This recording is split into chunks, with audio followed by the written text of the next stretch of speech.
সেটা হলো আমি একজন ফ্রিডম ফাইটার। ৭১-এর যুদ্ধ করছি আমি বঙ্গবন্ধুর নেতৃত্বে, তার আহ্বানে পাকিস্তান হানাবাহিনীর বিরুদ্ধে।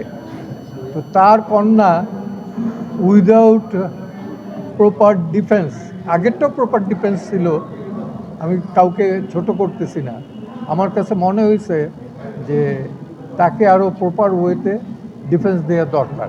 দ্যাটস ওয়াই আমি স্টেট ডিফেন্সে আমি বলছিলাম প্রথমে যে on behalf of Sheikh Hasina, বলছে যে এটা তো আপনি পারেন না বিকজ শি ইজ ফিউজিটিভ। আমি তখন বলছি যে ওকে, প্রসিকিউশন এসে বললো যে স্টেট ডিফেন্স হিসাবে আমার কোনো আপত্তি নাই। That's all. কয়টা মামলা স্যার? দুইটা, এখানে আজকে ছিল দুইটা। সেটা তো আর আমি কিছু করতে পারবো না এখন আপাতত। সেটা তো রায়। হ্যাঁ, ঠিক আছে, thank you. Okay, thank you. বলা যাবে যে আপনার আবেদনের আমি আবেদন করি না স্যার।